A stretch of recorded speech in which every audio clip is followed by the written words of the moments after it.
Guys ఈ వీడియోలో వచ్చేసి ఒక మాటలు రాని పాప షాప్కి వచ్చేసి సైగలు చేస్తుంటే షాప్ కీపర్ అర్థం చేసుకొని ఒక సబ్బు కావాలనుకొని పోయి సాబు దేనికి పోతాడు.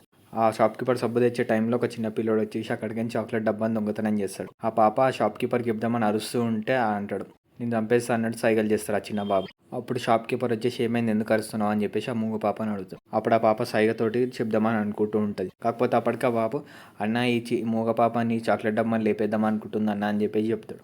అప్పుడు ఆ వ్యక్తి మాటలు రాని పాపను కొట్టేసి అక్కడి నుంచి పంపించేస్తాడు. కొంచెం సేపు అయినాక ఏమవుతుందంటే ఒక ముస్లిం పాప వచ్చేసి వీడియో చూపిస్తుంది ఆ వ్యక్తికి. ఆ వీడియోలో ఏమని ఉంటుందంటే ఆ చిన్న బాబే దొంగతనం చేస్తున్నట్టు వీడియోలో ఉంటుంది. షాప్ కీపర్ అక్కడి నుంచి ఆ చిన్న బాబుని నిలగొట్టేసి ఆ మూగ పాప దగ్గర పోయి సారీ చెప్తాడు. గైస్ ఈ వీడియోలో చూపించినట్టు మాత్రం ఎప్పుడు మూగవారి పైన చేసుకోకండి. ఆ ముస్లిం పాప చేసిన పని కరెక్ట్ అయి ఉంటే మీ వీడియోని లైక్ చేసి మా ఛానల్ సబ్స్క్రైబ్ చేసుకోండి.